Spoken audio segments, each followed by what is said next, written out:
Buenas tardes. Vamos a empezar. Just some indications. We are going to talk today in English and Spanish, so both languages. We have translation, and we have some stuff over there in order that you can, the ones who need it, you can follow both languages. I'm going to be switching from English to Spanish easily. El título de hoy, el tema de hoy es el compromiso ambiental de la arquitectura. ¿Existe algún compromiso ambiental? ¿No? ¿La arquitectura tiene que ver con eso? Esa es la pregunta que hemos hecho a nuestros invitados de hoy, que yo tengo mucho... estoy muy contento y muy agradecido a Andrés Perea y a Bruno Sauer que hayan querido venir y que hayan querido compartir con nosotros esa sesión de diálogo y plantearnos su visión sobre este statement, sobre el compromiso ambiental de la arquitectura. Hago una breve presentación de cada uno de los ponentes.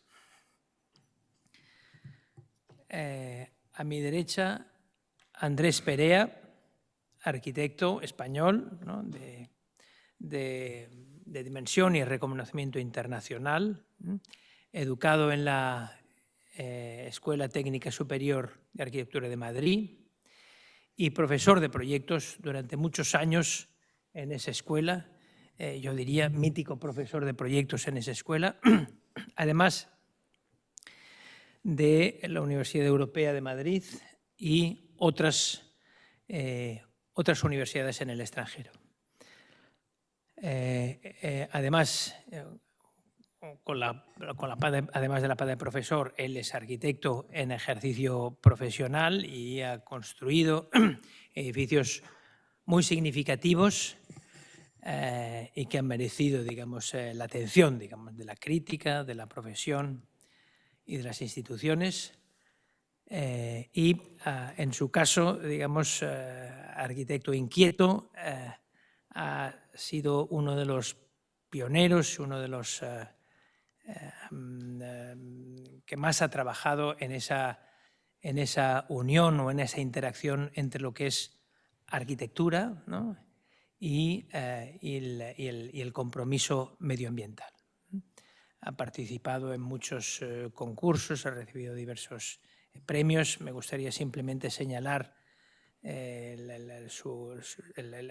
premio que obtuvo, digamos, para generar la nueva ciudad en Corea, el Capital Plaza en Taipei, y el premio Sol Térmic de investigación, que me gustaría, digamos, habla un poco del abanico pluridisciplinar de Andrés.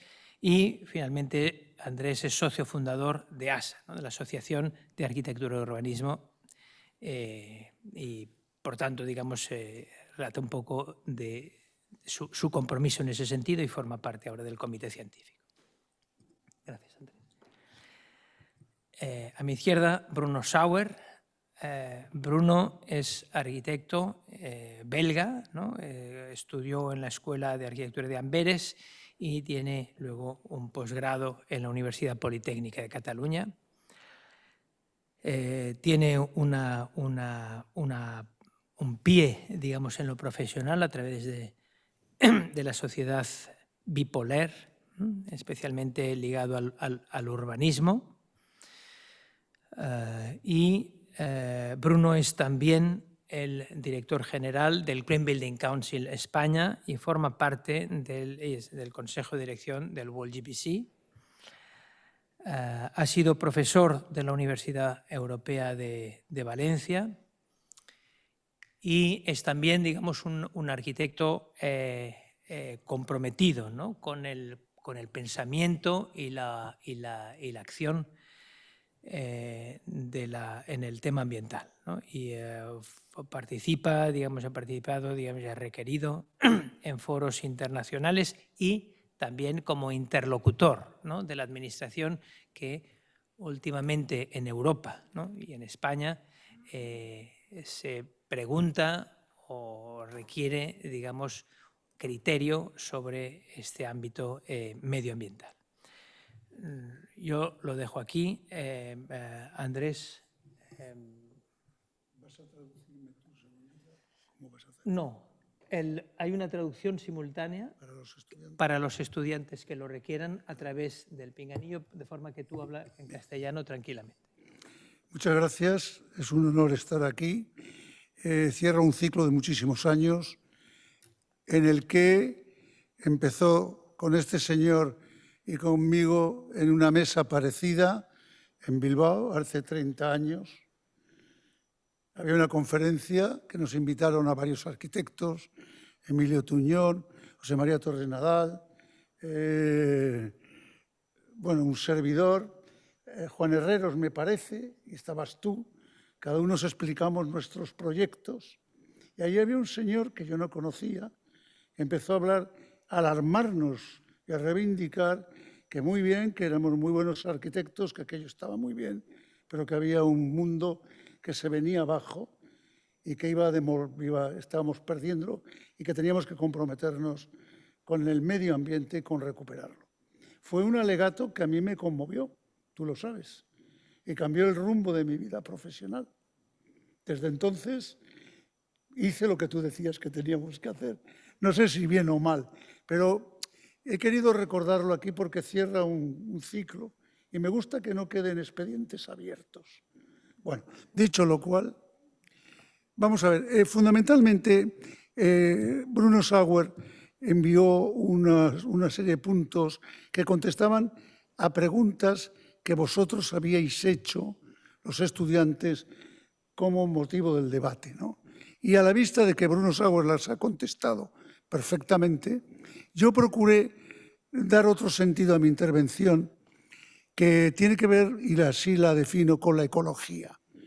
Yo quisiera hacer una intervención, una defensa de la ecología como, digamos, ciencia muy denostada y que, sin embargo, creo que es la razón de ser, casi una religión para el futuro.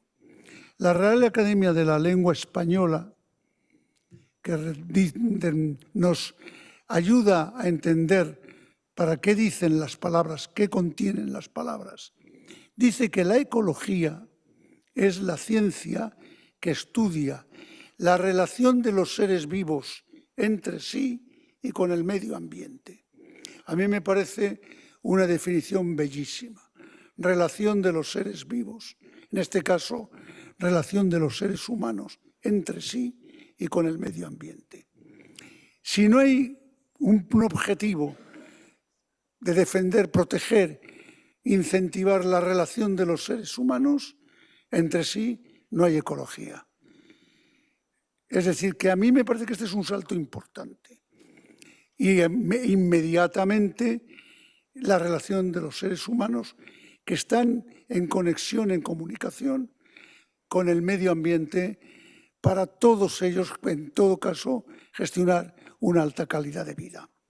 Dicho esto, este objetivo de la ecología está transformando completamente la cultura y la crítica y la teoría de la arquitectura. Para decirlo de una forma muy somera, lo que hoy más o menos estamos viviendo en el debate sobre la arquitectura, que está comprometida con el medio ambiente y la arquitectura, digamos, de consumo habitual, es el debate que hubo en el tránsito del 19 al 20 entre los órdenes clásicos, dórico, jónico, corintio, y la nueva objetividad de la arquitectura moderna que vino. Aquel debate hoy nos parece ridículo. No fue nada ridículo. Fue un debate muy profundo, duro, y que se impuso la realidad de un tiempo en el que, por ejemplo, el urbanismo tenía que cambiar porque hubo, entre otras cosas, que erradicar la tuberculosis, en que hubo que utilizar, había nuevos materiales, nuevos sistemas de construcción y de vida que mejoraban las condiciones del ser humano, etc. y desplazó lo que digamos que la posición de los clásicos fue desplazada. Pues ahora está pasando igual. Es decir, el medio ambiente nos está exigiendo, la ecología, exigiendo claramente compromisos que no tienen nada que ver, por ejemplo, con los estilos arquitectónicos.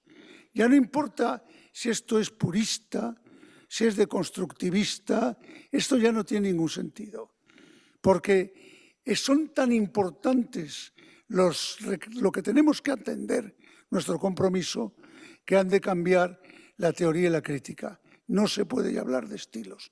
De hecho, Izaskun Chinchilla, una arquitecta excepcional española, profesora catedrática de la Bartlett School, su tesis doctoral versaba precisamente sobre de qué forma la teoría y la crítica de la arquitectura se transformaría por exigencia de los requerimientos ecológicos y medioambientales.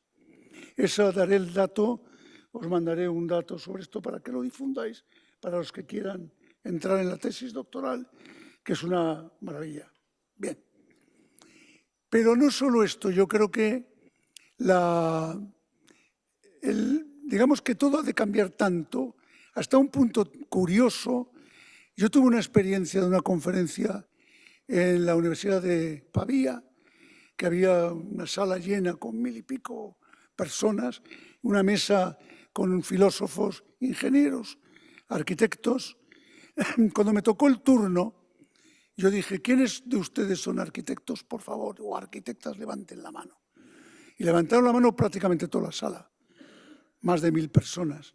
Y entonces hice una pregunta, ¿quiénes de ustedes creen que su edificio que están proyectando, que van a construir, va a durar 50 años? ¿Pueden levantar la mano? No la levantó nadie. ¿Quiénes creen ustedes ahora que va a durar 30 años? Levanten la mano. Y sí, unos 100. ¿Quiénes creen que va a durar 20 años? Y levantaron la mano todo el mundo. Entonces el filósofo que estaba en la mesa dijo, es lo más importante que he visto respecto de la arquitectura en los últimos años. Cómo los arquitectos contemporáneos ya no proyectan pensando que su obra va a durar lo que dure el mundo, sino que obviamente la realidad es la realidad.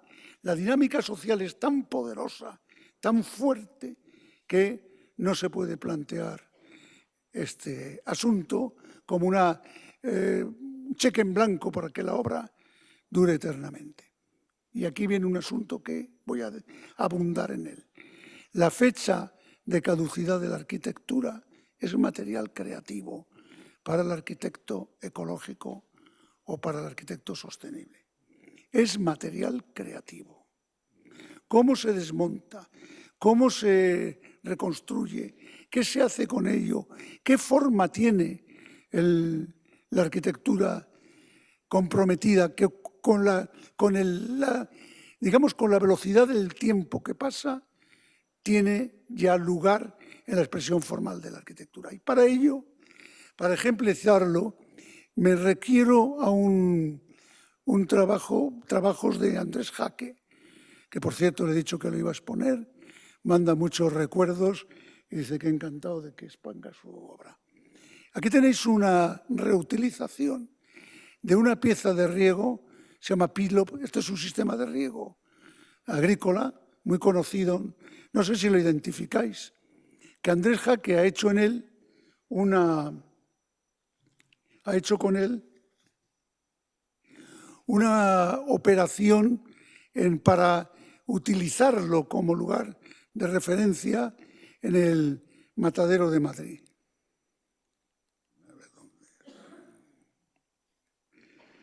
No sé cómo mover esto. A ver.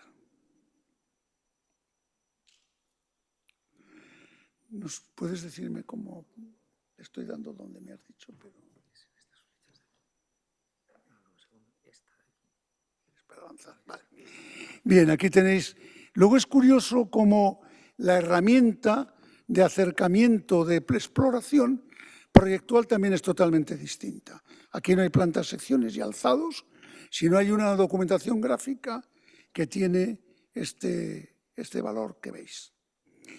Este otro proyecto, rápidamente, es una vivienda en Ibiza. Documentación previa para atacar el proyecto. Ahí tenéis una hoja, un campo de trabajo, donde el arquitecto verte todo lo que se le ocurre sobre lo que va a hacer. Tenéis a la izquierda, abajo a la izquierda, una maqueta, un modelito. Yo creo que es más que nada del terreno, de lo que va, cómo se va a implantar. Y a la derecha algo así que podría ser un primer plano de lo que va a venir. Que es esto mismo. Aquí no se identifica muy bien. Él sí sabe lo que es, quizás, y lo que... como una metodología nueva de entenderlo. Y este es el edificio. Esto tiene fecha de... La caducidad de este edificio es el leitmotiv, yo creo que es el eslogan de él. Fijaros que las fachadas es un plástico que envuelve el edificio. Es como una exaltación de lo intemporal, de lo perecedero. Todo parece que está como sostenido para que dure 2 o 3 veranos, ¿no? Es una vivienda con recursos, incluso, veis piezas que están reutilizadas por muchos lugares.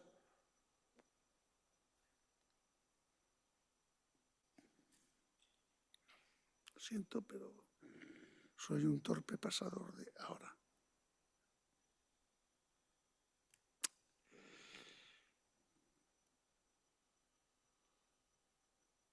A ver si lo recupero. Sí, pero fijaros qué belleza. Realmente es increíble, ¿no? Es como si fuera esta arquitectura, es tan efímera que parece que es un helicóptero que se ha posado. A mí me parece como algo nuevo que está ahí. Además, como que fuera inocua, algo que no daña nada, está amigablemente insertado en la naturaleza más bestial. Me gusta mucho describir ilusionadamente a los jóvenes arquitectos que hay un mundo formal, una nueva arquitectura que os está esperando y que se os espera desde el compromiso con la sostenibilidad y con la ecología. Vamos a ver el siguiente caso que quería explicar, si soy capaz, que no soy. Quisiera pasar a la otra presentación. A ver. No. Esta. No.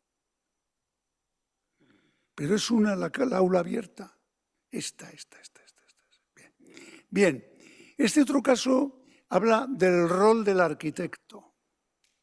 A ver, tampoco el rol del arquitecto es ya solo el rol disciplinar. El arquitecto ya no es solo el arquitecto que vive en el country club de la disciplina, que es muy cómodo, muy agradable. Hablan de nuestros proyectos, porque yo quizás, por mi historia, estoy ahí. Nuestros proyectos, lo bien que lo hacemos, qué bien ha quedado, qué interesante, etc. El hotel, las viviendas, el museo. No, hay arquitectos que están trabajando en otros lados. Además, ya prácticamente la inmensa mayoría. Casi ninguno de vosotros pensáis, o pocos pensáis ser un Moneo, o ser un Frank Gehry, o una Zaha Hadid. Es como difícil, ¿no? Entonces, el territorio, la actividad del ser humano es tan amplia que está reivindicando distintos arquitectos. Creo que una cuestión a revisar, precisamente el compromiso medioambiental, es el rol del arquitecto, que ha de tener una movilidad enorme. Este es un caso muy curioso. Veis en esta imagen hay un agujero enorme, un vaciado donde se ha construido un proyecto que hice yo. Y ahí, que está subrayado con un círculo, era un edificio que se acababa de construir hacía 10 años, pero que había quedado obsoleto porque habían desplazado su uso no sé a dónde. Y me viene a ver, me busca, me encuentra un arquitecto sevillano que se llama Santiago Cirujeda. Interesantísimo. Es un personaje muy interesante. Porque siendo un gran creador, un gran arquitecto con unos dotes excepcionales, él se ocupa de otras cosas. En este caso, me vino a decir que en la Facultad de Bellas Artes, que ese es este edificio que está ahí abajo a la izquierda, los estudiantes de Bellas Artes le habían pedido al director que les permitiera en unas salas de la facultad crear un aula abierta para que pudieran ellos hacer su propia autopedagogía, performance, reuniones, etc. Pero que el director les había negado esa oportunidad. Estos estudiantes buscaron a Santiago Cirujeda, que sabía quién es un arquitecto absolutamente gestor de imposibles, para que resolviera el problema. Y él me vino a buscar para pedirme que yo intercediera en la Diputación de Granada, que era la dueña tanto del edificio que estaba haciendo yo como de ese edificio. Les expliqué el asunto y accedieron a que Santiago Cirujeda y los estudiantes desmontaran todo este edificio y construyeran el aula abierta. Y es lo que voy a mostrar rápidamente, si tengo suerte.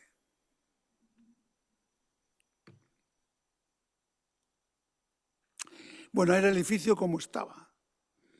Aquí hacen lo primero una especie de descomposición para entenderlo, un estudio de cómo, qué hay ahí, cómo está armado este. Y hacen el primero precioso plano de cómo apilar todo el material que se desmonte del edificio.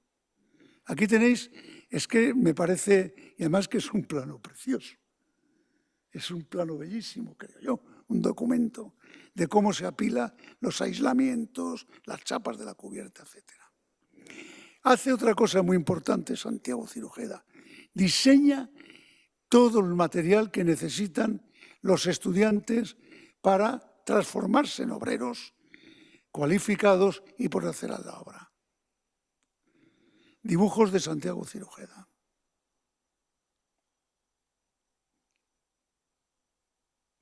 Voy a pasar un poco lo rápido que... Es como un storyboard de cómo hay que hacer las cosas y cómo se hacen.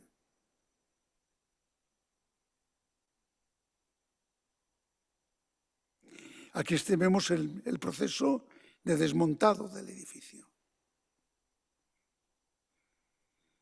Esto ya cómo va a reutilizarse para con estas formas que han desmontado, reinando de hormigón, etcétera, hacer forjados, cómo utilizar para cerramientos otros materiales. Es que me parece muy interesante todo el proceso. Sin que les importe mucho, este es el aula, lo que va a ser el aula. No les importa mucho que sea bella o fea, sino realmente que van a tener un aula, los estudiantes de Bellas Artes, donde realizar sus experiencias.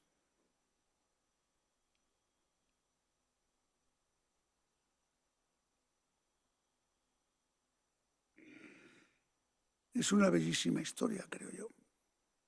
¿Veis? Aquí viene el aula. Y está. Pues un poco mi intervención, que ha sido dentro del horario previsto, se ciñe a estos temas. Gracias.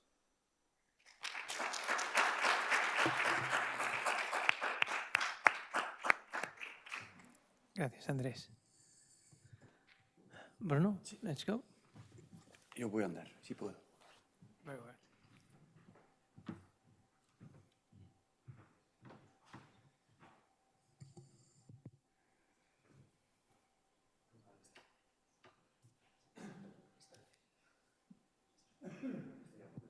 ¿Sí? ¿Este funciona? Ah, perfecto. ¿Y el mando? Gracias. Ok. La presentación está en castellano, but I will speak in English. So, text in Spanish and words in English.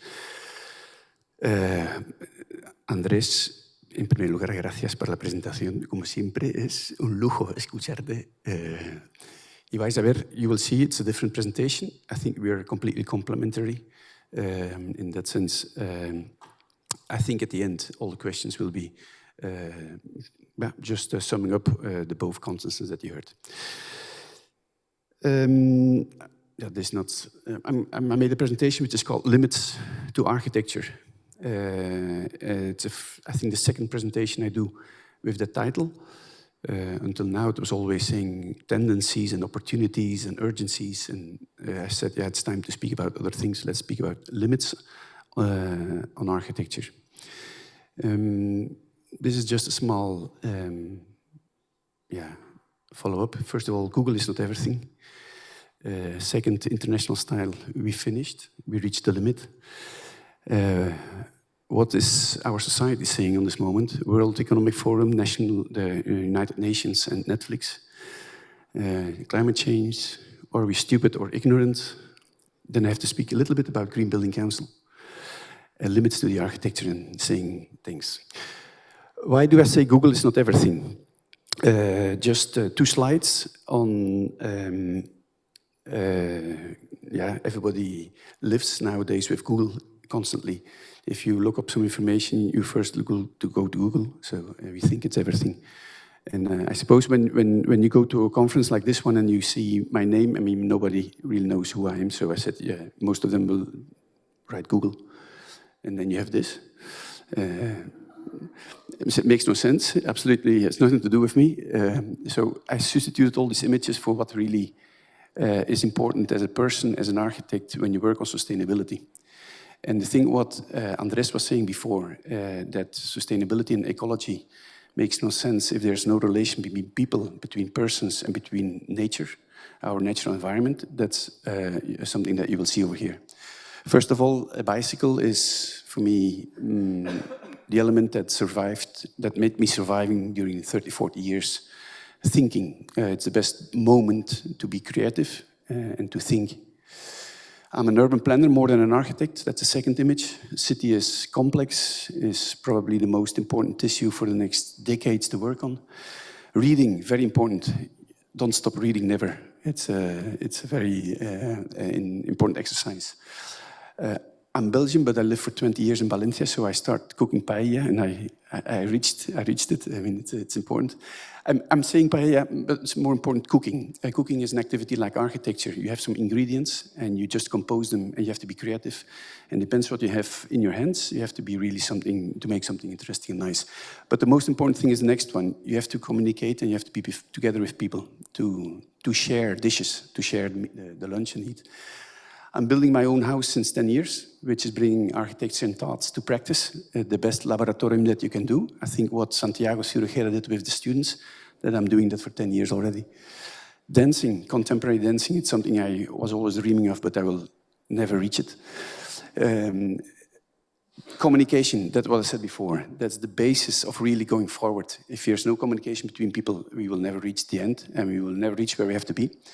Laughing every day, please laugh from time to time. It's cooking, like I said, bread. I'm making bread every 2 weeks, twice in a week. The mountains, that's a place where I really, really come to rest. It's for me the best place to be. Valencia is not the best place because there are no mountains. WWF, that's why I entered into ecology. 10 years, I was 10 years, and I decided to go to the institute of my big brother and to sell produce of WWF. And that's everything started. And then the next image, that's a characteristic of when you work on sustainability, you have to look forward, you have to be ambitious. Here, Felipe Pic told me several years ago, Bruno, if you would like to work really and to think forward, you have to throw your line of fishing so far as you can, I mean, throw it far away. And then you start picking up or bringing back the hook, and where the fish is biting, that's a reality. But you have to be ambitious and throwing the things far away. A tree, that's for me the most beautiful building, the most important building, I think the most powerful building. That's the previous, I mean, Belgian beers, that's my weakness.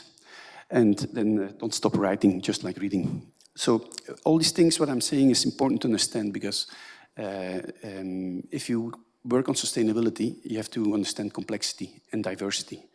And it's not just a simple way of applying rules or small indicators or certain kind of criteria. It's an intelligent exercise on working on different aspects is the only way of reaching a good product of sustainability. We reached the limit on architecture. Just one image for something to get rid of. But this is our big reference as an architect. And he wrote on a certain moment, Le Corbusier said, advocate the use of modern industrial techniques and strategies to create a higher standard of living on all socio-economical levels. That's about 100 years ago. Nowadays, we're doing exactly the same, but we have to think with other criteria, with other references. But I have sometimes the impression that we keep on doing what this man was doing 100 years ago.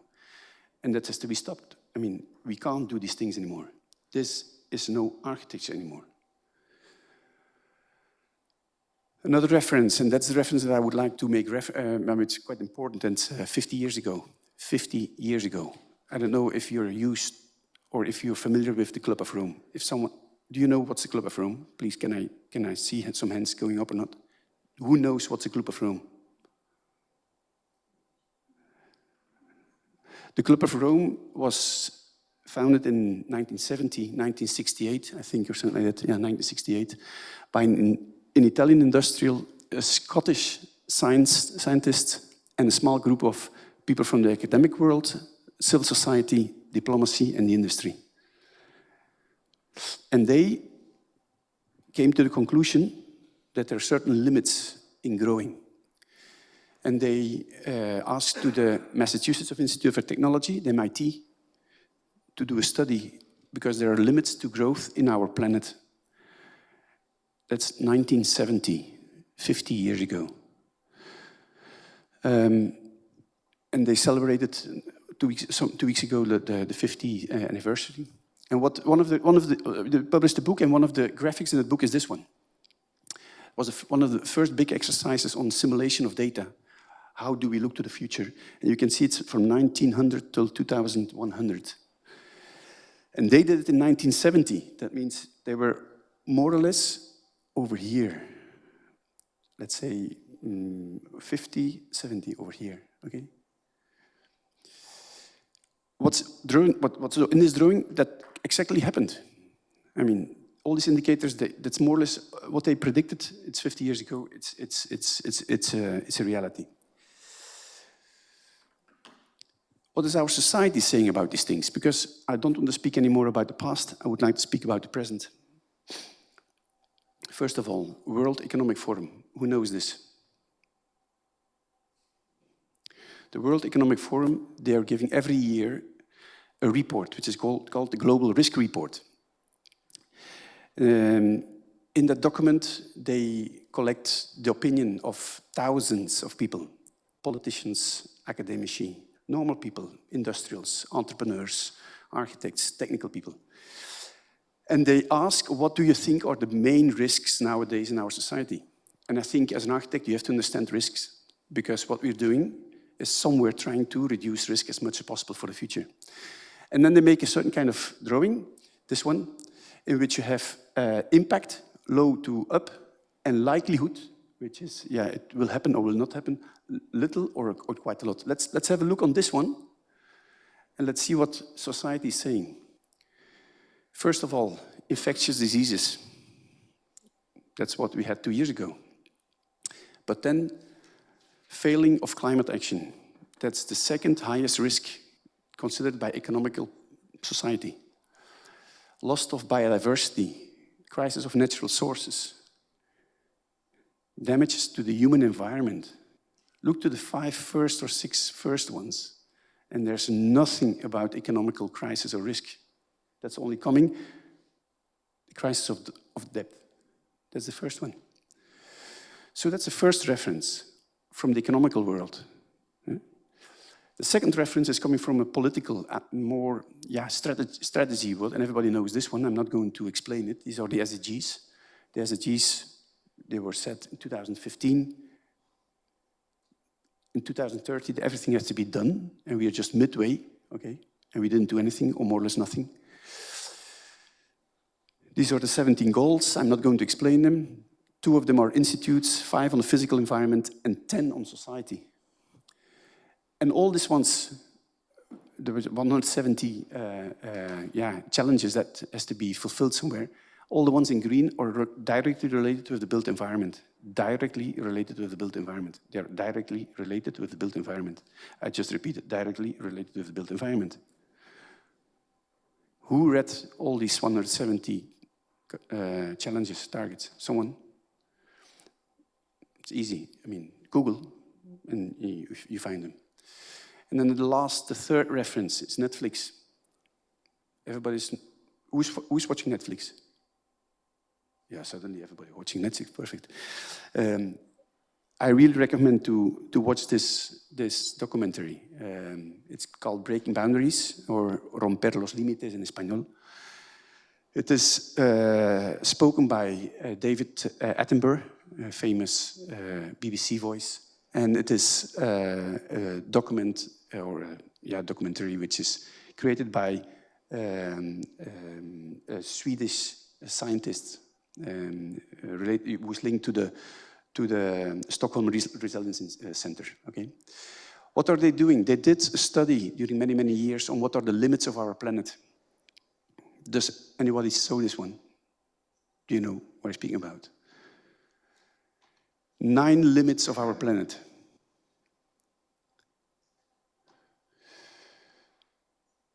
And they divided them in 3 zones. The sure, I mean, we're still safe, we are on risk, and we are on high risk. High risk means there's no way of return. Climate change is just in risk zone. There is still return, if possible. Biodiversity, since 1970, that's 50 years ago, we lost 68% of our biodiversity. 68% on world level biodiversity lost.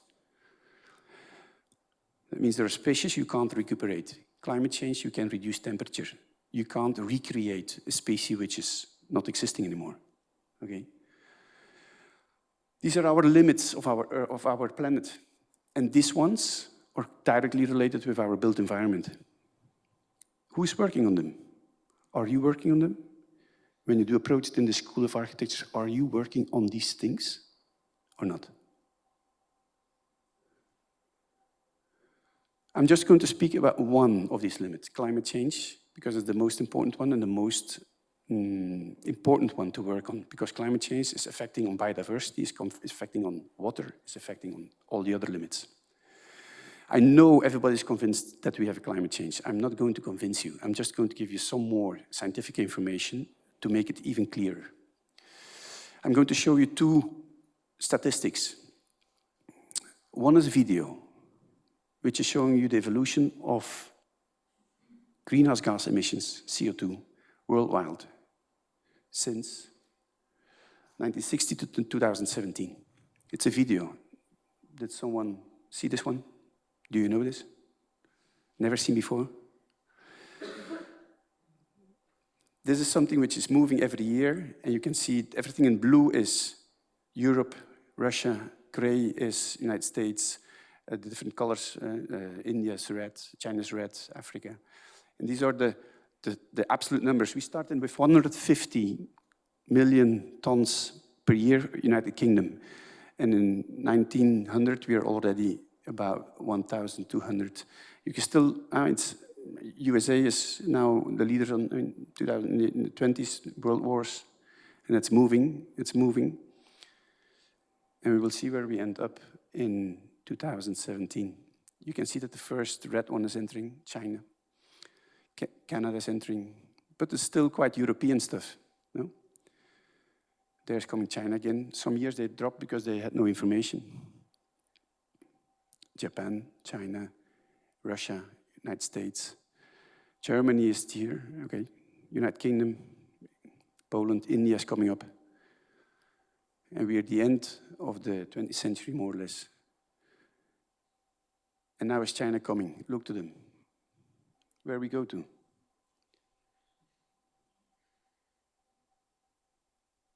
Okay. Who thought that we were reducing CO2 emissions? If you compare 1860 or 1890, where it started, to what we have now, the comparison is more or less exactly the same. What are the differences? This is completely Europe. This is worldwide. What are the numbers? The first one increased with 65 green gas emissions. The second one, which is the United States, they multiplied with 115. And the number 10 with 573 times more of what he had in 120 years ago. Okay? So now it's a global problem. It's not a European problem. We started with our Industrial Revolution. Now it's a global problem. The second image, which is linked with that, is just one image. It's not a video, which is speaking about the change in temperatures, not the change in CO2, but in temperatures. It's this one. Every line is one country of the whole world. This is the Americas, Europe, Africa, Asia, and Pacific. And it's going from 1900 until 2018. What is in blue, dark blue, is 1.5 degrees less than the average temperature for the country. And in red is 1.5 degrees more than the average. But every country has a different average. I mean, Belgium has a different average than Spain, different average than Mexico, different average. So this is not about absolute numbers, it's about comparable numbers per country. The funny thing is that in all the countries have it exactly the same, during 120 years, exactly the same effect of climate change, of going from minus 1.5 to more or less plus 1.5. Okay? And we should be under the 1.5. Europe is already reaching the 1 degree of increasement. Just some images. I'm not going to speak about these images. The dates are over there, and they're not triggered in saying sometimes summer, sometimes winter. No, it's always the same month, more or less. This is a lake in Chile, 5 years of difference. Central Europe, yeah, you can't maybe see it with the colors, but this is green and this is brown. Completely. I mean, do you know the economical impact on Europe for that? 5 years reduction of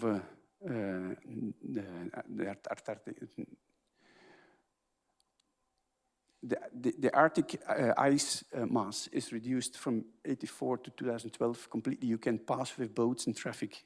You don't have to pass through the European or the Mediterranean harbors anymore. I mean, we're going to lose impact. We're going to lose weight. Someone's making reflections on that. No. Okay. I'm not going to leave the climate change discourse here. I'm going to show you still some more images. And I'm just going to ask you, are we stupid or ignorant? Okay? I'm sorry for this negative discourse sometimes. At the end I will smile. I mean, we will laugh again, don't worry. But this is quite serious stuff. Since when do we know the problem? I'm going to show you some slides where you have some information. I will pass you the PowerPoint, you can have that. In 1740, more or less, there was a first person in Switzerland who was studying about the greenhouse house effect, okay? That's how many, 300 years ago? Okay, we know since 300 years that there is an effect, and we're still not acting. I'm so sorry, it becomes ridiculous. And this is about 200 years in which you see there are more scientific research done. In the end of the 19th century, the first one was calculating temperatures related to CO2. That's already 150 years ago that we know that there's a relation. And at the end, after 200 years, there's one political decision on creating an international institute to work on that. Okay? What happened in these 200 years? That's the increase of CO2, okay? Well, it's possible. The next 50 years, or sorry, the next 20 years, here we have the creation of the Club of Rome. Okay, we have some presidents saying some stupid stuff, and then yeah, some more research. In the next 20 years, this happened. If in 200 years we increased 5,000 units, in the next 20 years we increased 10,000 units of CO2. In the next 15 years, okay, more research, more than the first Global Congress, 500 scientific people in 1980 on the whole problem. The report of Brundtland was happened. Okay. What happened in these 15 years? Once again, 5,000 units more. 10 years more research, more studies, IPCC reports. What happened in that period? 5,000 units more. The next 15 years, more reports, more COP meetings, COP25, COP26, COP21. What happened? 7,000 units more. So I'm asking, you as an architect or a coming architect, do you think there are limits on calling something architecture? Shouldn't we start thinking that something which is contributing to this shouldn't be called architecture anymore? Isn't that a nice question? Simple question. Do you know how much CO2 in an average building in Europe, how many CO2 per square meter do we have? Is there someone who can give me a number?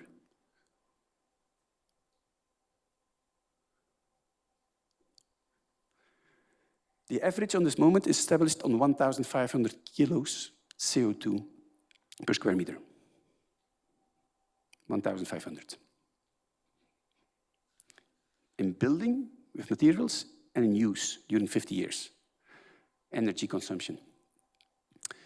I would like to invite you to make projects in which this 1,500 goes small, little by little, to less. That's our duty, obligation. Because do you know how much of this number belongs to the building construction sector? You know how much? 40%. 40%, so we're here, more or less. All this belongs to us, okay? So I think we have a huge responsibility to bring this back. Okay, now the positive thing. We are working on it. Green Building Council, just 4 slides. We belong to a global network of which are councils which are non-for-profit, and we're trying to push the whole market towards a more sustainable way of building. Biodiversity, energy, water, climate change, resilient society, circular economy, everything, okay? That's what we want to do, accelerate the transformation. We have experts inside, 350 more or less, individual members, 150, 170, 180 individual architects, engineers, etc. who are working on the whole thing. A huge amount of enterprises, institutes, universities. The university, La Week, entered, I think, 3 weeks ago, 1 month ago, Felipe, or something like that. So I have to update the slide, which is still not over there. These are all the entities who are working on international level with us. And that's what we do. We try to be between the market, the free market, and the administration, a bridge in between. What's happening on administration level, we bring it to the market. What the market is saying to us, we bring it to administration. Okay? We work on certification, indicators, strategies, training, capacity building, communication events, etc., etc. We did a report last year on how is the situation in Spain for sustainable building, and we thought there are 5 very important things to work on. Capacity building, which is this, which is training, which is reporting to people, to young people, to make them understand what we have to do. Communication, innovation, financing, and regulation. And these are the 6 urgencies which are belonging to the agenda of the actual generation, not the future generation, the actual generation. Oh, this is what I said before, decarbonization, health, integral renovation on city and building level, resilient society, biodiversity, and circular economy. These are the 6 items that you have to work on as a student, okay? So what are the limits to architecture? I'm going to finish with this with just 2 more slides. Taking into account what I said before, 1,500 kilos per square meter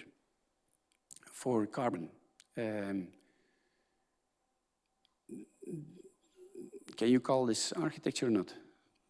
Is this something acceptable as a space? Light, ventilation, I think, yeah, more or less can be understood as architecture. This building is built with industrialized load-bearing walls of rammed earth. And this is not Africa, this is the north of Germany. Okay, and this is a building which is working without air conditioning. So probably this building goes from 1,500, let's say, to 700 or 800. And this is industrialization. This is not, I mean, this is 21st century, okay? I don't want to make publicity for any architect. I'm just going to show, I just show these two images because you can do perfectly actual architecture. The one which what were shown before in this example of ephemeral architecture by Andres, they're exactly like this. I mean, that's recycling, that is reducing carbon footprint of buildings, okay? The only thing which is left over is saying thank you, thank you.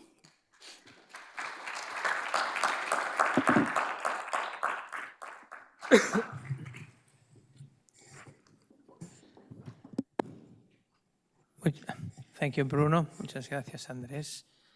Me gustaría hacer un breve síntesis de lo que me llama la atención de lo que habéis hablado, tratando un poco de poner al punto, digamos, el debate posterior.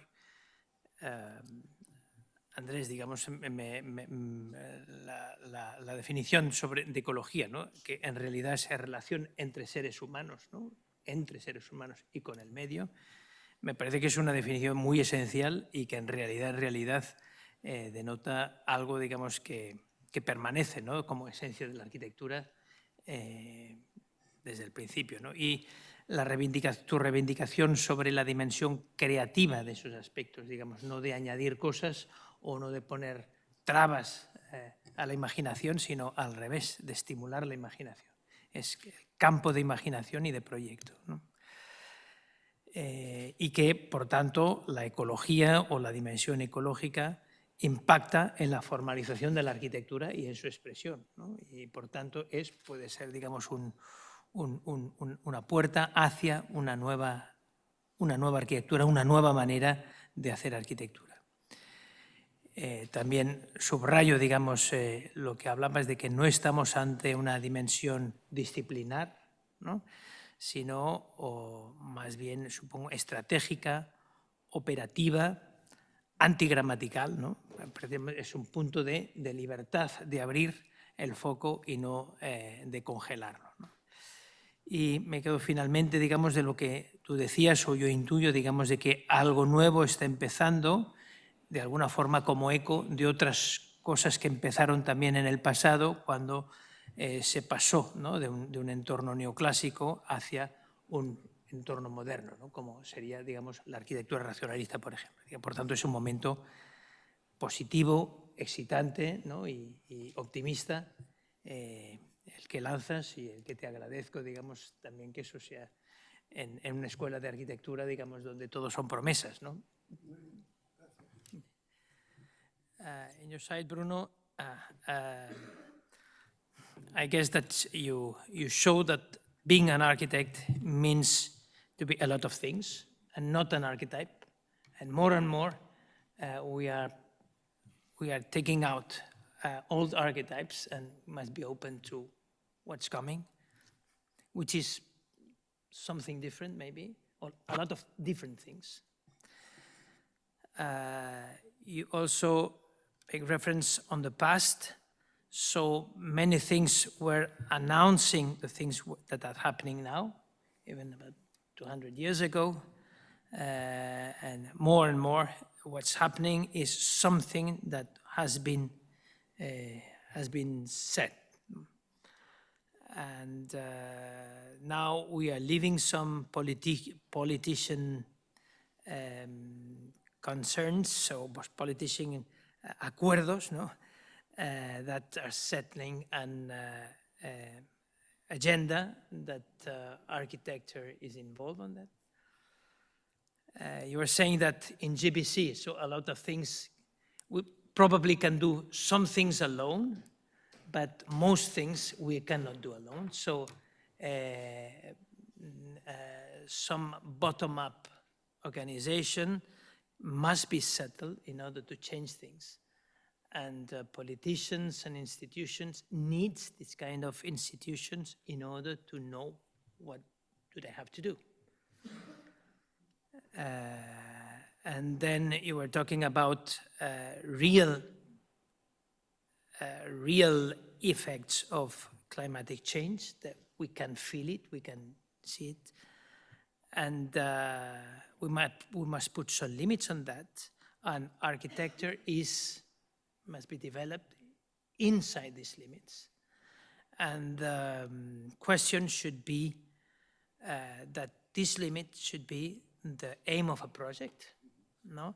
And these limits are stimulating creativity and not cutting up.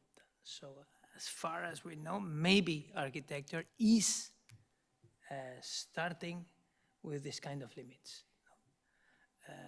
And that's it. So the basis for architecture is not the basis to cut architecture, but the new basis for a new architecture. So thank you very much. And then now I should bring up to the public if there are not some questions and answers and so on in order to start with a debate. So let's go.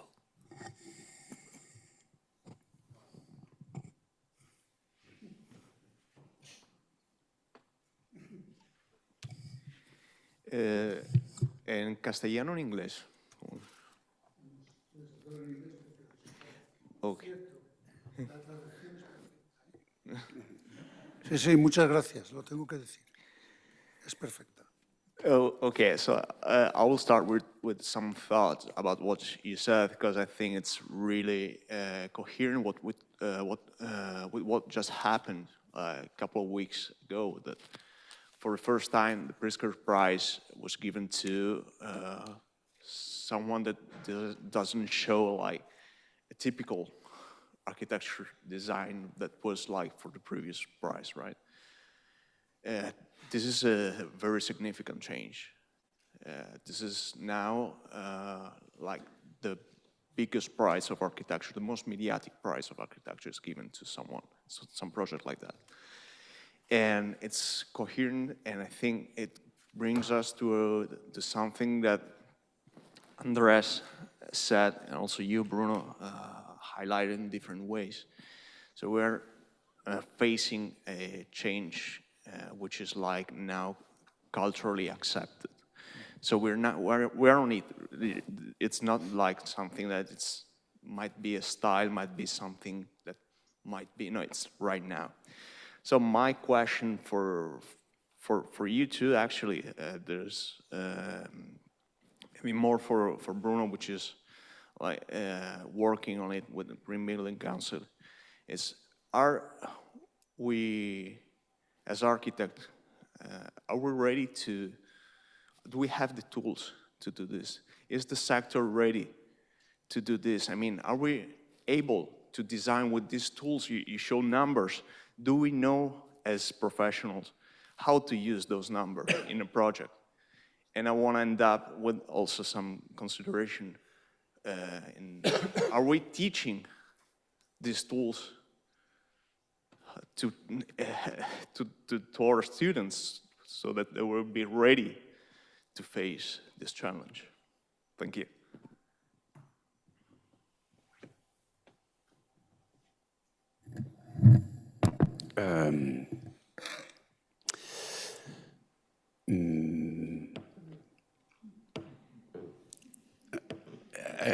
I think we are not ready yet.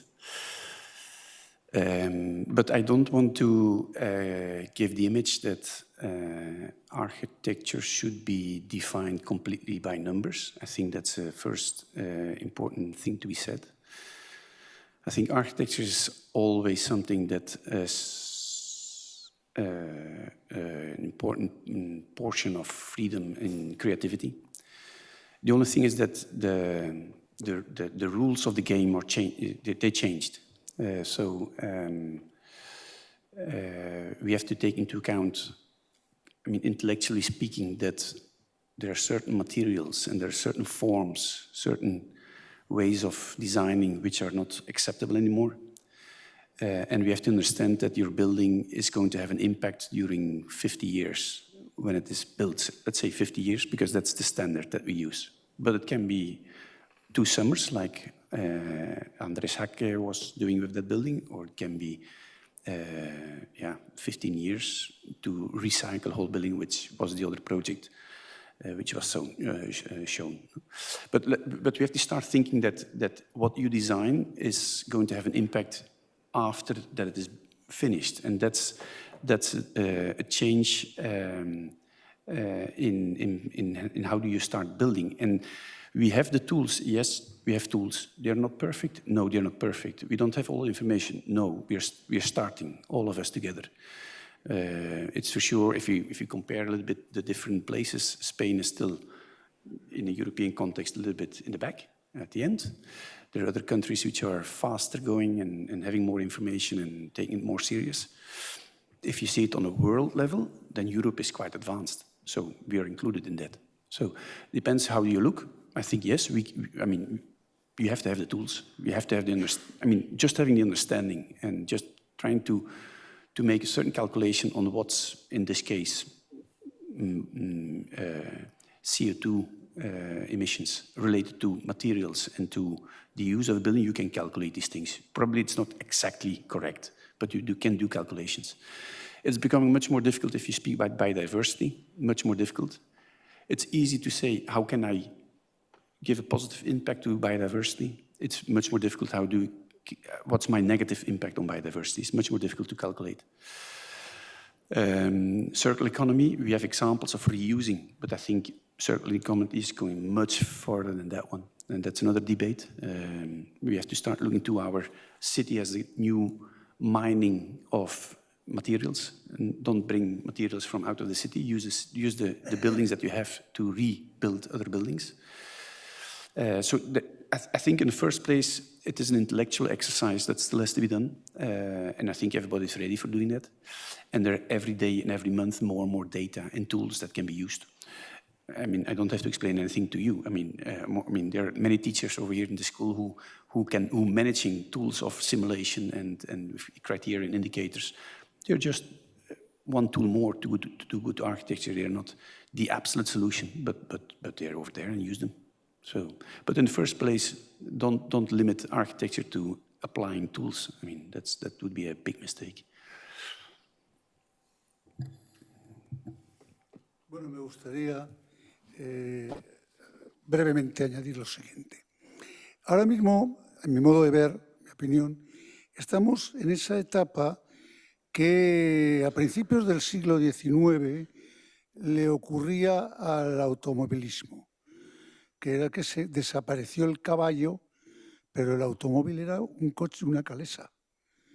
Os quiero traer los recuerdos de los primeros vehículos motorizados, una calesa con un motor. Incluso el conductor iba montado en atril como si llevara los caballos. Desde ese momento ha ido evolucionando esta condición hasta nuestro estado actual, donde no hay más que un coche de carreras de estos de Fórmula 1 para ver qué objeto ha resultado a lo largo del tiempo, ¿no? Yo creo que nos pasa lo mismo en esta arquitectura ecológica. Estamos todavía en una etapa paliativa. Todavía en los edificios no entendemos que tienen que ser distintos. De hecho, este premio Pritzker no es realmente un modelo a seguir, porque yo creo que lo gran mérito de este gran arquitecto es llevar hacia el estilo problemas que tienen que ver con otro tipo de resolver la arquitectura, pero llevarlo hacia el estilo. De hecho, por eso ha sido entendido y premiado. No. La arquitectura, por ejemplo, que es más comprometida con la arqueología, tiene que ver, yo conozco un caso de un arquitecto marroquí que se dedica a llenar botellas de plástico de arena y hacer con ello lo que puede. Y salen cosas rarísimas. Y salen cosas. Y entonces, de esta etapa que estamos paliativa, a que llegue esa arquitectura que tiene razón de ser, que surge de otras de requerimientos, incluso de otras pedagogías, como tú decías, que no las hay, pues falta tiempo. Y además, esto sí que os digo a los jóvenes que estáis aquí, sois vosotros los que tenéis que construirlo, sois vosotros. El futuro de la arquitectura ecológica y del urbanismo ecológico está sobre vuestro futuro. Y ahora mismo hay, por ejemplo, yo cuando he citado la tesis doctoral de Izaskun Chinchilla, que es para leerla excelente, ella reivindica en la metodología del proyecto ecológico que se empiece por los detalles. Y hace un alargo, yo estoy resumiendo, mucho. Pero ya no se trata de la idea, el croquis, la escala, no. Se trata de la construcción. El construir es esencial en todas las decisiones que se van a tomar a lo largo del proceso proyectual. Por eso ya era todo lo que estamos en los tiempos de la calesa a la que solo se le ha quitado el caballo, prácticamente.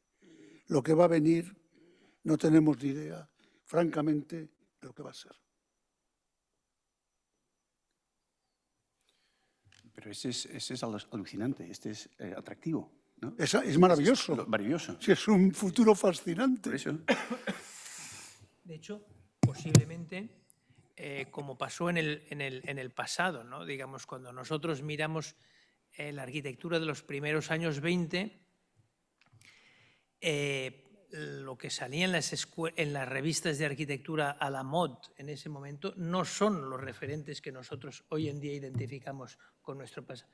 Habían gente que está empezando a construir en hormigón o haciendo infraestructuras de cosas, o incluso ingenieros de que estaban empezando a hacer cosas que en ese momento no eran considerados ni arquitectura prácticamente, ¿no? El primer hormigón armado se utilizó para fabricar barcos. El primer uso que se hace del hormigón armado es construir barcos. Elementos como grandes gabarras, le llamamos en mi país, gabarras para cargar y ser arrastradas por una lancha motorizada. El primer uso del hormigón. Y luego, aplicado a la arquitectura, no transformando la arquitectura, sino intentando construir arquitectura del 19 burguesa con el hormigón. Faltan muchos años hasta que el hormigón ya tiene una expresión propia y genera precisamente unas nuevas formas de arquitectura. Eso es un ejemplo que tú has señalado muy claro. Sí, Alex. Un comentario y un par de preguntas relacionado con las herramientas de las que disponemos, ¿no? Ahora mismo. Y los dos que formáis o habéis formado parte de asociaciones vinculadas a la sostenibilidad. En el caso del Green Building Council, que cubre y abarca algunas certificaciones medioambientales, como son el Verde, el LEED, el BREEAM, el DGNB, etc. Son herramientas que hace unos años eran excepcionales y que ahora se están estableciendo en una parte del mercado como una herramienta también de venta. Que eso, a veces, desde la sostenibilidad, la venta puede parecer contradictorio, pero en el fondo creo que es una buena noticia, es un argumento de venta, genial. Vamos a hacer sostenibilidad también, ¿no?, para vender. Pero siempre tiene un peligro. Y ahora mismo los edificios nuevos en Barcelona, por ejemplo, estamos viendo a nivel terciario, privado, pues quien más, quien menos, tiene 1 o 2 sellos. Como todo, se puede hacer muy bien, se puede hacer menos bien, ¿no? Pero bueno, son sellos que intentan aportar ese grano de arena. Mi pregunta es, lo que el privado está empujando por competencia, el resto, la gran masa de construcción, que no son edificios de oficinas en el 22@, por ejemplo, ¿hay suficiente motivación o presión por parte de la normativa de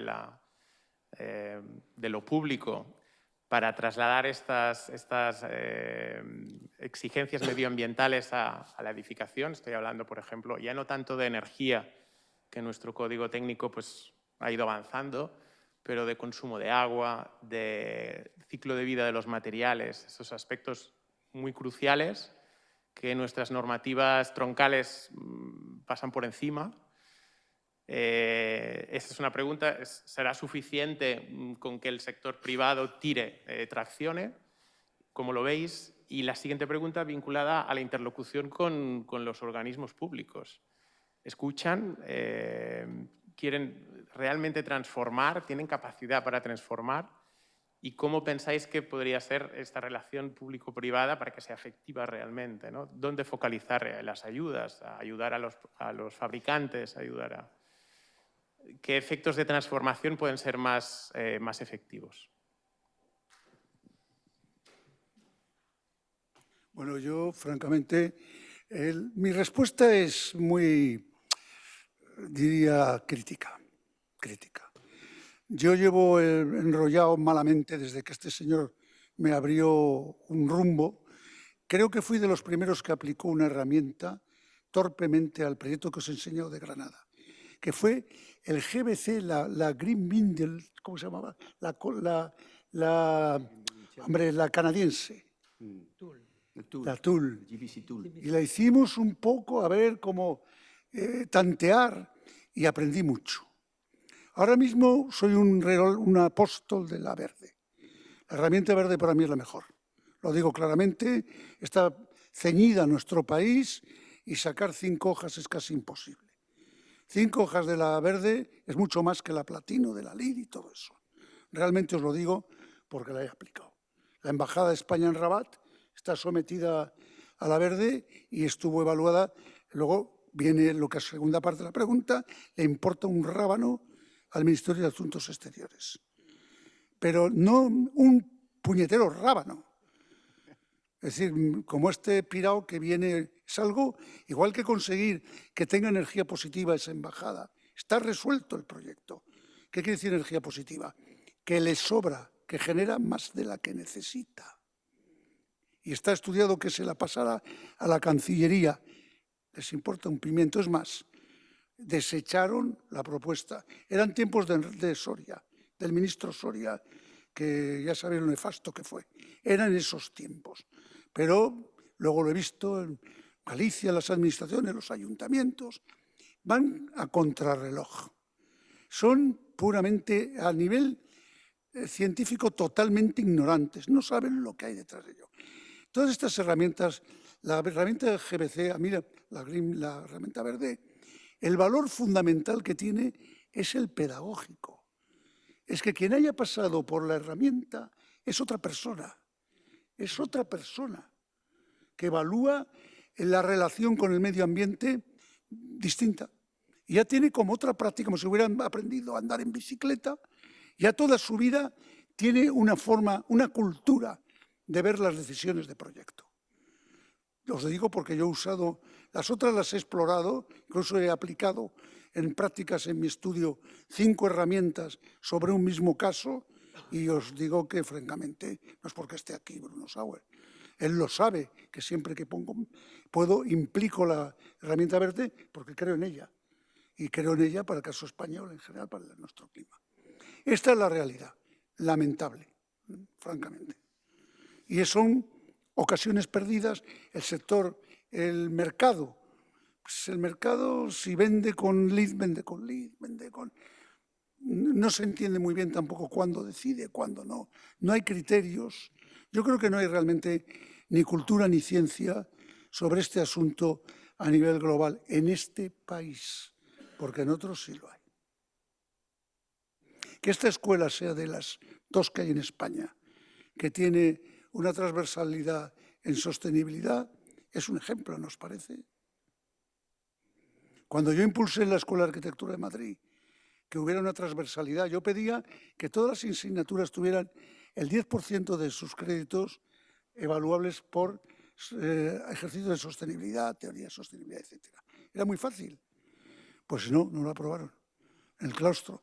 Y un día que yo no estuve, un catedrático dijo, no, esto de Andrés Perea es una moda pasajera, como fue lo de la rehabilitación. Una moda pasajera, lo de la sostenibilidad.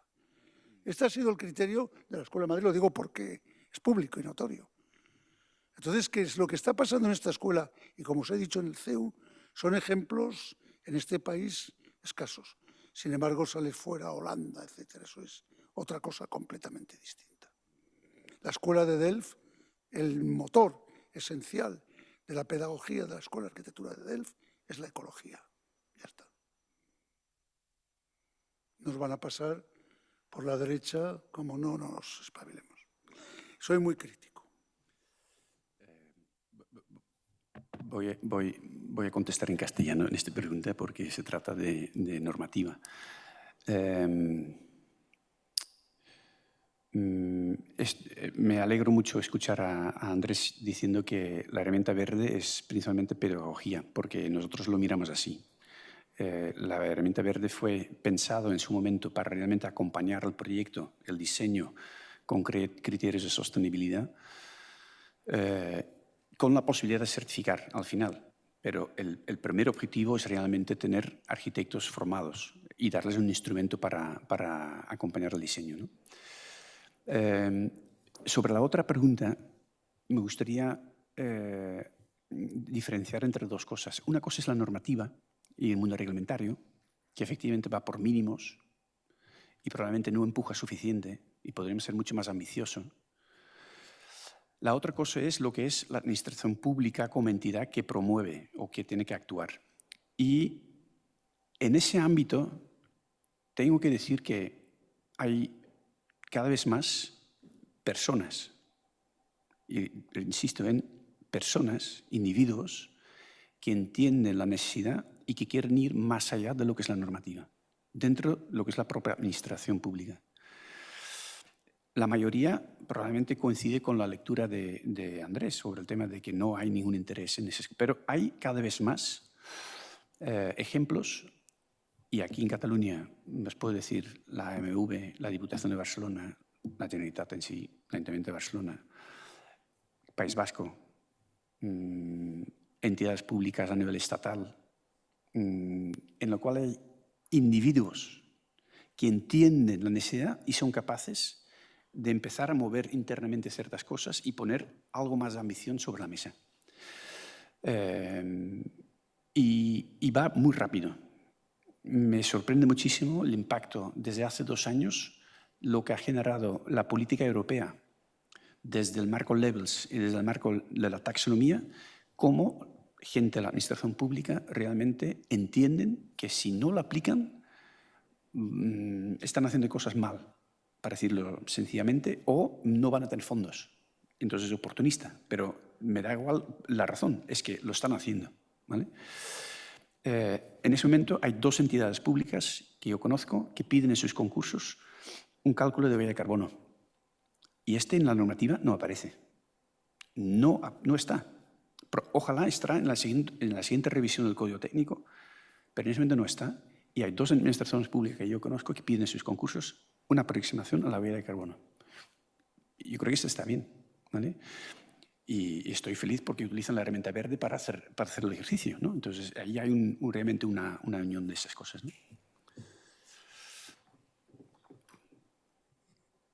Sí.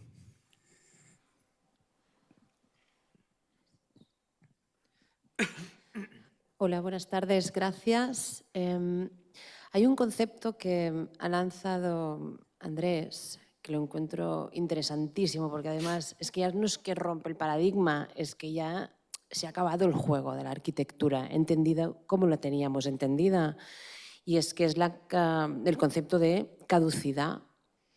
La arquitectura, en el momento en que es caduca, rompemos la baraja del juego, y que es la arquitectura que se sustenta en conceptos de propiedad, arquitectura que se sustenta en conceptos de poder y de permanencia. Cuando esto cambia el concepto mismo de de la permanencia de cómo entendemos la arquitectura de ahora en adelante. Si ya es caduca la arquitectura, ¿cómo cambia el concepto de propiedad del que tenemos de tanto, ¿no?, mundo inversor, de toda esta gran, no sé, yo me acuerdo, ¿no?, cuando yo estaba estudiando, soy alumni de aquí de la universidad, y con Pepe Ballesteros hablábamos en las clases de proyectos sobre la arquitectura del poder. Decía, bueno, claro, seguimos haciendo coches con el radiador bueno, la ventilación cuando no se necesita, porque esto nos remite al Rolls Royce, y el Rolls Royce es poder, y esto, ¿no?, va concatenando conceptos que al final hacen una arquitectura que es del make-up, ¿no?, de aquella arquitectura que genera el poder y de la que muchos políticos ¿no?, arrastran, porque en Francia es muy fácil de ver, ¿no? O sea, Pompidou, Mitterrand, o sea, todo este gran engranaje que hemos construido a través de la historia con la arquitectura, o sea, ¿ahora dónde vamos? Porque si resulta que ya no tenemos dónde sustentar algo que en principio da seguridad, porque ahora es caduco, ¿hacia dónde nos lleva? No sé, creo que lo has dicho todo prácticamente, ¿no? Efectivamente, pero también quiero, según estabas hablando, me estaba viniendo a la cabeza cuánta arquitectura que se construye tiene fecha de caducidad actualmente en el mundo. Si tenemos una idea de lo que significan las ciudades informales, esa forma de construir y de habitar de cualquier forma el bidonville, es que realmente la inmensa mayoría, el porcentaje más alto de la arquitectura y el urbanismo que se hace ahora es efímero. Es efímero, es de supervivencia. Ahí no hay escritura de propiedad ni le interesa el poder económico. ¿Qué arquitectura va a ser la que va a trascender el tiempo, la que va a apostar por permanecer aquellos, como tú has dicho, que representa el poder económico, político, etcétera? Y habrá otra arquitectura, que es la que habita el ser humano, que cada vez será más efímera, más y más efímera. Y por eso a mí el ejemplo de Andrés Jaque me parece muy revelador, porque está hablando de que otro mundo es posible, incluso en medio ambiente, integrado en el medio ambiente. Entonces estoy totalmente, bueno, no te puedo decir nada más que sí, si lo has interpretado así lo que he dicho, lo has clavado. Así que gracias.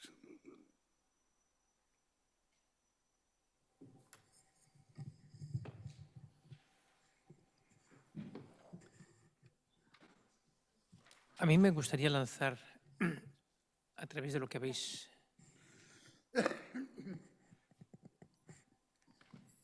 No me gustaría lanzar. Me parece que hay una pregunta. Sí. Adelante. Perdón. En relación a este comentario que hacía Andrés respecto a la charla que dio y cómo había muchos arquitectos que no consideraban que sus edificios fuesen a estar acá dentro de 50 años. Yo creo que vivimos en una cultura del consumo, donde todos los meses hay un celular nuevo, un auto nuevo, que las publicidades, el marketing te inculcan eso de cambiar y tener siempre lo último. Como arquitectos, donde todo cambia tan rápido y los intereses cambian y los usos cambian, ¿qué podemos tener en cuenta o qué cambios podemos hacer en nuestros proyectos para verdaderamente creer que nuestros edificios van a estar acá dentro de 50 años, si bien su uso va a cambiar, porque hoy se renueva los programas de los edificios constantemente, se mudan, se cambian de locación. Quizás buscar clientes adecuados, probablemente. No, yo mismo que estoy aquí, pues a mí me han demolido, deshecho, etcétera, mucha obra, mucha obra. tuneado, por ejemplo, transformado totalmente o demolido y sustituido durante mi periodo de vida. O sea, yo creo que esto es cierto. No será en función de a qué representan o qué sostienen esas arquitecturas. La vida cotidiana de una sociedad dinámica como la que hay, o instrumentos de poder, de representación, por ejemplo, familiar, clasista, lo que sea. Ahí está una gran pregunta, ¿no?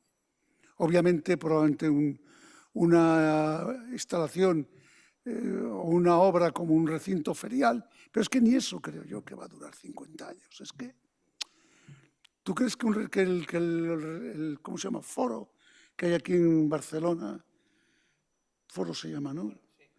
¿Eso va a durar 150 años? ¿No lo van a cambiar? ¿Estáis seguros? Pues yo no estoy muy seguro que eso no acabe siendo otra cosa. Está pasando en muchísimos edificios dentro de la ciudad, de viviendas que son demolidos, transformados, otros. Hay una dinámica social tan poderosa que veo difícil que vuestros proyectos o los míos duren 50 años. Veo difícil. Bueno. I think transformation is something positive. I mean, something inherent to ecology and to nature. Everything which is built by nature is somewhere, it's dying and bringing up again something different. So I think it's something you have to take as something normal if you do architecture. And I think one of the powerful things of good architecture is that you can transform it easily. So if you make something very, very rigid and very, very difficult to transform, I think maybe it's not good architecture. On this moment, there's a very delicate debate on to destroy, to deconstruct. It's a very delicate discussion because everybody thinks or says that we shouldn't do that because of environmental impacts. I'm more defending the theory that if a building is destroyed or reused, you can't lose that material. You have to use it for other items, for other way of. I mean, the second example of Andrés was perfect in that sense. No? Our concept should be: how do we change the city constantly, decade after decade, using the material that we have on site? And that's a very natural concept, what nature is doing. I mean, a flower or tree is growing and it falls down, the seeds are over there and regrows. I mean, it's a local circle of using material and resources. So in that sense, I think I like it, transforming architecture. You have to think in 50 years. I think it's good. But if 10 years it's changed, no problem. En ese sentido, cogiendo un tema que has dicho antes, Andrés, y que me parece muy interesante, cogiendo la tesis de Izaskun, que deberíamos empezar por los detalles, ¿no? Y yo creo que si miramos en el pasado, ¿no? Yo creo que probablemente el 50% de la arquitectura gótica ha llegado hasta nuestros días en piezas góticas. Y la ambición de cada una de estas piezas como arquitectura en sí misma, la información y la voluntad de trascender a lo que es lo que le ha permitido perdurar, ¿no? Por tanto, digamos, una pieza de un edificio es en su ambición lo que puede ser reciclado y puede dar pie a otros edificios, ¿no? Precisamente en la intensidad del detalle en que es creado. Ahí podríamos hablar, digamos, de lo que se empieza a hablar hoy en día, de la industrialización, de la fabricación, ¿no? Cosas que tienen en sí misma una lógica y tienen un valor como piezas en el espacio y que pueden dar pie a edificios futuros más allá de la función del edificio en el cual han sido creados. Yo quisiera lanzar también sobre la mesa otra pregunta, a menos que no haya alguien de la sala. So, another question. Let's go. Architecture. Sorry. Can you hear That's me? it. So it has been said that talking about architecture and the specific style is irrelevant, taking into account the environmental problems that we're facing nowadays. So if in the past architects considered heavy traffic when designing and the car as one of the main characters, how future and sustainable architecture should be related with transport?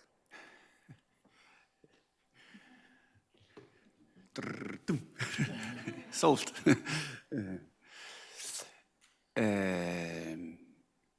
We have to be careful with these comparations and these relations on conceptual and intellectual level. Very careful. I mean, in the past, it's true that modern architecture was relating to the new industry, mobility, the machine stuff, and all these things. I think nowadays that way of thinking is not, I mean, it's not working anymore. If you ask me just literally without making the reference to the past on what's the relation between architecture and mobility or transport, I don't know, what is it, transport or mobility? Transport.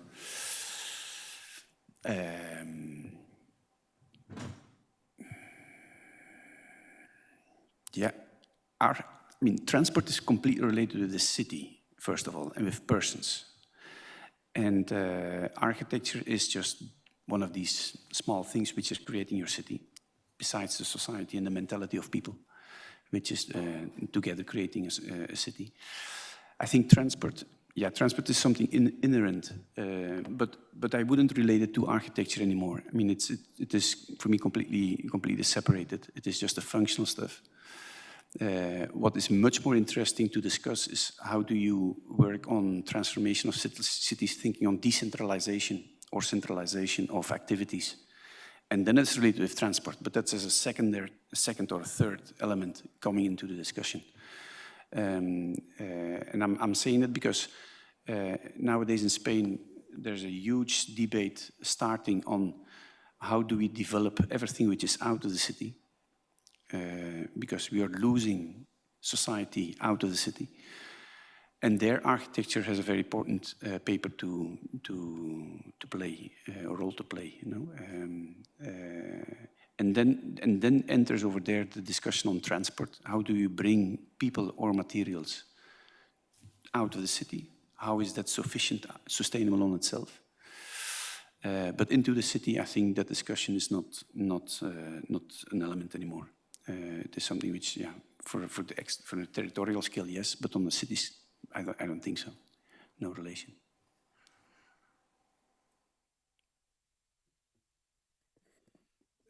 Respecto de este tema, hay una primera imagen que has puesto, Bruno, que es la bicicleta que él tiene. Para mí la bicicleta es ¿cómo diría yo? Es como un hilo conductor también para el arquitecto sostenible.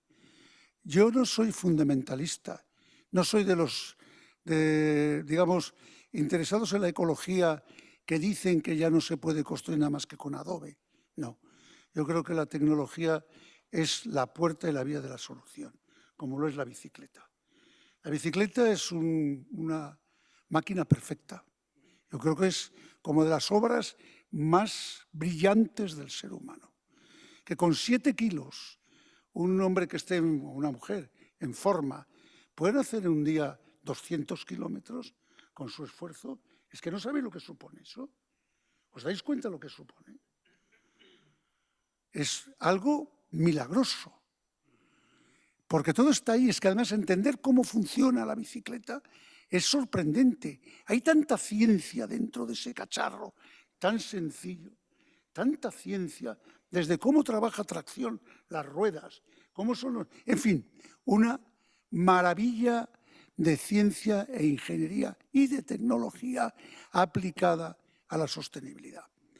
A tenor de esto, creo que el coche, como lo conocemos, tiene sus días contados. El vehículo privado tiene sus días contados. Los aparcamientos, 4 sótanos de aparcamiento, son inversiones absurdas que no sé para qué las vamos a usar después. Yo ahora obligaría que todos los aparcamientos que se hicieran fueran robotizados, sobre rasante y realizados con tornillos, unidos con tornillos. Para cuando se desmonten, y lo vais a ver vosotros, yo a lo mejor no, cómo se van programas de recuperación de aparcamientos obsoletos que no sirven para nada, lo vais a ver vosotros, que podamos los aparcamientos robotizados construir escuelas, centros de salud, yo qué sé, otras cosas con ese material. Nos va a venir de fuera mucha modificación social. Por ejemplo, el teletrabajo. El teletrabajo, la ciudad abrumada, va a ser clarísimamente una forma de vida tan relacionada con la naturaleza como la agricultura. Van a venir muchas cosas de fuera que vienen por la propia también dinámica de las relaciones y de las infraestructuras sociales. Pero sí que veo el fin del automóvil como lo entendemos, un hecho. Tengo una anécdota. Tenemos unos amigos que son los holandeses, un matrimonio holandés, que conocí hace 30 años. Vino a hacer prácticas a mi estudio ella.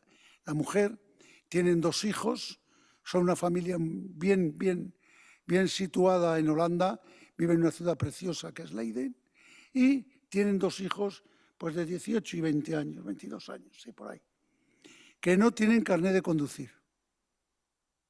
Ah, ¿no? No les hace falta. Las jóvenes holandeses como vosotros, no les hace falta. Todo el transporte, salvo el avión, en Holanda es gratis para los jóvenes, lunes, martes, miércoles, jueves y viernes, y sábados, creo, todos. Y luego hay una especie de mercadeo de bicicletas que se roban sin ningún problema. Las robas, vas a otro sitio, la dejas, otro roba la otra. Hay como una movilidad, una forma de movilidad verdaderamente envidiable. No es robar, Andrés. No es robar. Ahí se llama compartir, no es robar. Pero solo te compras la primera. Sí, sí. Y luego estás legitimado para compartir todas. Alguien compra la primera y después se va rodando entre vecinos. Pero fijaros esta familia, estos 2 muchachos que no tienen carnet de conducir porque no les hace falta. ¿Es maravilloso o no es maravilloso? De una sociedad. Mis 2 hijos mayores tampoco tienen carnet. Se han ido a Bélgica a estudiar y no lo necesitan, no se lo piensan. Bueno, unas reflexiones sobre la ciudad, el automóvil, etc. Sí.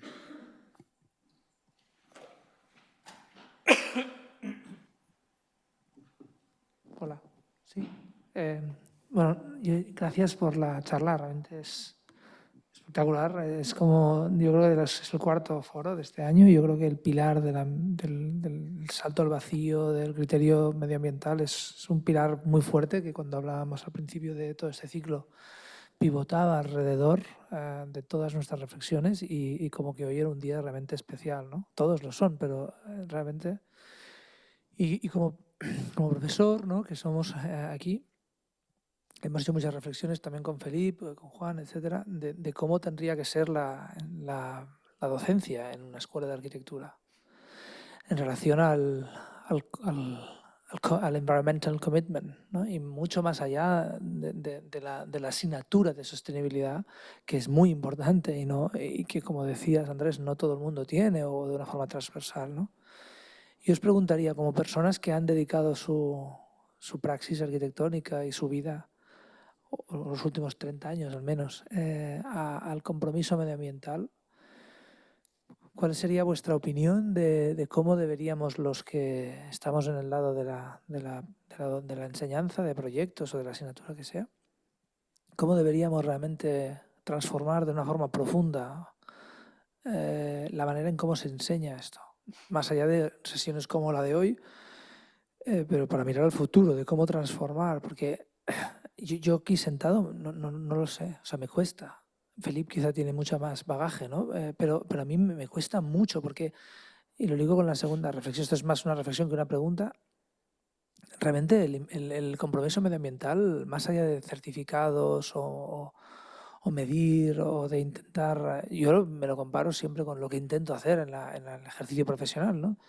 Es tan sumamente difícil, pero no difícil porque no se pueda, es porque sí que se puede, es porque hay tantos clichés, es un cambio de hábitos brutal, es lo que decíais ahora del conducir. O sea, yo creo que la mentalidad de cada uno de nosotros es lo que se tiene que transformar, pero yo mismo me cuesta romper esa mentalidad, ¿no? Esa mentalidad de cómo tiene que ser. Hablabais antes de la arquitectura, si tiene que perdurar o no, ¿no?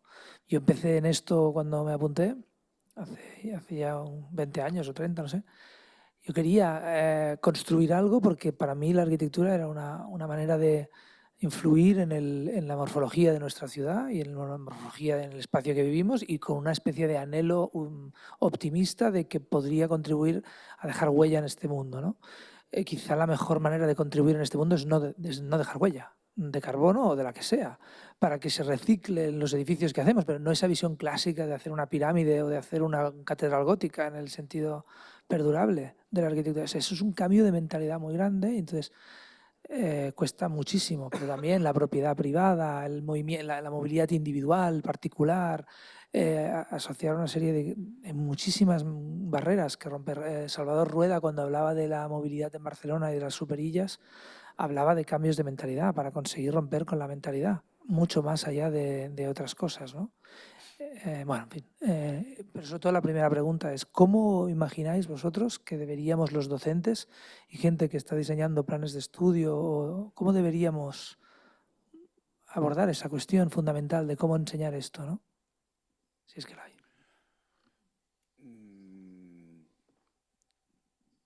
Dos reflexiones al respecto. Una anécdota que viene desde el 2019, que me invitaron en Alemania, en Düsseldorf, a la gran fiesta anual de la sostenibilidad, que tiene una feria, un congreso, un evento, 2 días, no solo de edificación, de todos los sectores industriales. Invitaron a Paula Caballero. Paula Caballero era la representante del gobierno de Colombia en Naciones Unidas en 2010. Y fue ella quien puso sobre la mesa la redacción de los ODS, los Objetivos de Desarrollo Sostenible en Naciones Unidas. Ella trabajó 5 años en eso y, como conocemos, hay 17 objetivos, ¿no? Todo el mundo conoce el marco. Y entonces, cuando ella expuso en ese evento en Düsseldorf, 10 minutos, 15 minutos, y al final había una pregunta del público, la pregunta era si estaba feliz con el resultado después de 5 años de los ODS. Y ella dice, sí, estoy contento, pero falta un objetivo más. Y el objetivo número 18 es el cambio de actitud. Si no hay un cambio de actitud, todos los otros objetivos, olvídate, ¿vale? Entonces yo creo que es, en primer lugar, aquí aplicarlo en la escuela, es realmente exigir un cambio de actitud, tanto de los profesores como de los estudiantes. Entonces yo casi sugería, y es la segunda reflexión, que a mitad de un proyecto o después de las primeras semanas o meses de un proyecto, premiar la rebeldía, en el sentido que cuanto más disruptor puede ser una propuesta, en fase inicial yo creo que debería premiarse, porque es un cambio de actitud. Y después ya se aterrizará otra vez en lo que es lo factible, lo realizable, pero realmente ser disruptor, eso es lo que necesitamos en ese momento, porque necesitamos un cambio de modelo. No es una cosa que podemos hacer poco a poco. Tenemos muy poco tiempo para hacer las cosas. Y creo que el momento de crisis es siempre un momento de creatividad. Entonces, premiar al alumno en ser rebelde, yo creo que es bueno. Y me gustaría ver en una escuela que lo hace y que lo introduce en cualquier curso, en cualquier asignatura. Yo, cuando era profesor, con mis estudiantes, abrí el debate sobre el cambio climático hace 7, 8 años, y la gente que estaba en contra, que no se lo creían y debatíamos sobre el tema, casi les daba un punto más, porque realmente son capaces de argumentar. Después ya llevaríamos las cosas a su sitio un poco más tradicional, ¿no? Pero ser realmente, en inglés, open-minded y disruptive, yo creo que es algo que necesitamos en ese momento. Hay dos aspectos en tu pregunta. Bueno, desde luego es una pregunta sangrante. Es una pregunta, sí, muy viva y muy en carne viva, diría yo, ¿no? De profesor de proyectos. Entonces, hay dos asuntos. Uno es el cuantitativo. El cuantitativo son datos. Entonces, poco a poco se van haciendo más rico. Hay incluso instrumentos informáticos para trabajar sobre ello, etcétera, y vas apoyando y sumergiendo al alumno en lo que es el concepto de optimización de las decisiones de proyecto respecto al medio ambiente. Pero luego está el otro aspecto, que es el investigativo, el creativo, el que va a dar un paso, por ejemplo, en el mundo formal y en el mundo espacial, de una nueva forma de ver el entorno del ser humano.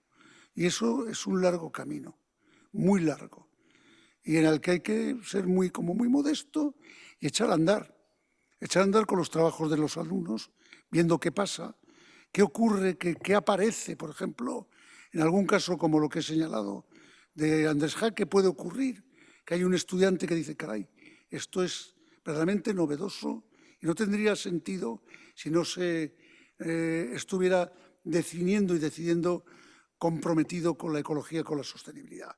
Ahí hay un larguísimo camino a recorrer. De todas formas, no está de más el que ese mundo formal que ha de venir, espacio formal, también tenga metodologías distintas de aproximación. Y yo recomendaría la tesis de Izaskun Chinchilla, porque yo creo que es la primera tesis. Están en las tesis, me ha dicho que le he pedido datos, ¿no? Y me ha enviado un correo, que ahora os lo leo, diciendo que está en las tesis de la Universidad de la Escuela de Arquitectura de Madrid. Me la ha enviado ahora mismo, lo digo. Dice, se llama La estructura de la revolución ecológica, la tesis. Y está en la Universidad Politécnica de Madrid, .es/42328. De todas formas, os la voy a enviar. Creo que precisamente es a los profesores de proyectos a los que les debe interesar más conocer esta tesis. Es por lo menos alguien está reflexionando sobre una nueva teoría y crítica de la arquitectura y del urbanismo. Pues vamos a ver, alguien está haciéndolo.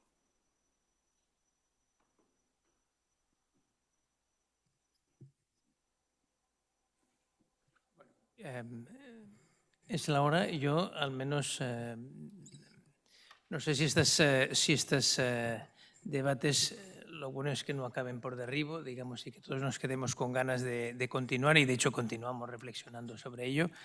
Yo creo que ha sido, para mí, creo que se ha establecido un debate y ha sido un debate rico, interesante. Evidentemente se han quedado muchas ideas en el tintero, muchas preguntas por hacer. En todo caso, por parte de los organizadores del foro y de la propia escuela, digamos, nosotros hemos planteado esos foros en términos de una reflexión que debe continuar, ¿no? En el seno de la escuela desde el foco de proyectos, y os agradecemos profundamente, digamos, que nos hayáis dado energía y puntos de vista para continuar reflexionando, y a la medida que estéis dispuestos a ello, os continuaremos molestando y os mantendremos al corriente. El futuro está aquí. A ellos hay que preguntarles. Pues en eso estamos, digamos. Todos confiamos en que todo eso aterrice en el futuro, en la realidad, y como dices, Andrés, seguramente será a través de los alumnos, los que están aquí y los que deben estar trabajando para presentar proyectos el viernes que viene, que ha sido una mala idea de plantear, digamos, esa sesión precisamente entonces. Pero bueno, los que estáis aquí, desde luego, entendemos que vuestros proyectos de algún modo van a aflorar las reflexiones y la intensidad que aquí hemos vivido. Gracias a todos y muchas gracias, Andrés, y muchas gracias.